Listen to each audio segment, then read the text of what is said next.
Yes, karibu sana mtazamaji wa Nteze Media. Leo tarehe 5 ya mwezi wa 4 mwaka 2025. Siku nzuri kabisa, Jumamosi nzuri kweli kweli, na siku bora ambapo watu wengi wapo weekend wakishuhudia michezo mbalimbali ya ligi kuu bara hapa nchini Tanzania. Leo kuna michezo ya ligi kuu bara hapa nchini Tanzania pale Kigoma Lake Tanganyika Stadium. Kuna mchezo wa Mashujaa FC na Fountain Gate FC, na mwanzoni kuna mchezo wa Tabora United na Pamba Jiji Pejini Mwanza, na Pamba kuvuka na ushindi kwa 1-0. Goli lilofungwa kipindi cha pili na Mwaisenga. Yes, Tabora wamefungwa tena mchezo mwingine baada ya mchezo wa kwanza kupita dhidi ya Young Africans kufunga bomba 3-0 pale Dimba Al Hassan mwenye. Sasa siku ya leo kuelekea mchezo wa Simba dhidi ya Almasi Ibeo kwa Mkapa Dar es Salaam, zimesalia siku 3 tu za kujiandaa na mchezo huo. Kwa upande wa Simba siku sakiwa nyumbani pale kwa Mkapa Dar es Salaam, watu wengi mashabiki na wapenzi wamezungumzia nafasi ya ushambuliaji upande wa Lionel Ateba pamoja na Steven Dese Mukwala. Hawa ni wachezaji ambao wanacheza nafasi ya juu baada ya kukamilisha nafasi ile ya Jean-Charles Ahoua Limpanzo na Kip Dennis pale juu anasimama Lionel Ateba au Steven Dese Mukwala.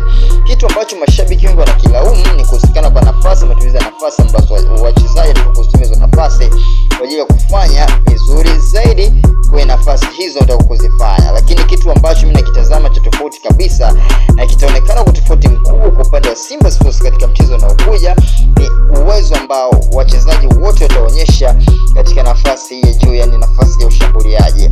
Lakini kizuri zaidi ninachokiona kupitia kocha Fadu Davis atakifanya ni maboresho mazuri ambayo atafanya kupitia mchezo huu unaokuja tarehe 9 ya mwezi wa 4 mwaka 2025 pale kwa Mkapa Dar es Salaam majira saa 10 kamili za jioni, ambapo mnyama Simba atakuwa nyumbani akimkaribisha Al Masry ya nchini Misri. Kumbuka mchezo kwanza mnyama Simba apoteza mabao 2-0 bila majibu, na mnyama Simba anahitaji mabao 3 kuendelea juu ili kufuzu nusu finali ya kombe la shirikisho barani Afrika. Coach Paul Davis ametoa ujumbe mzito kwa mashabiki, wanachama na wapenzi wa Simba Sports kuelekea mchezo huo.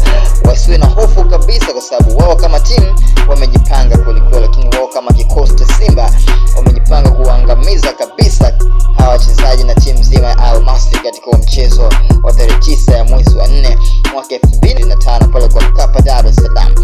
Kwa tusubiri tuone kitu gani kitajiri. Lakini kwa upande wa washambuliaji Jean-Charles Ahoua ataachana naye, pia mchezaji kama Steven Dese Mukwala ambaye anapaswa kwa mchezo unaokuja dhidi ya Al Masry pale kwa Mkapa Dar es Salaam.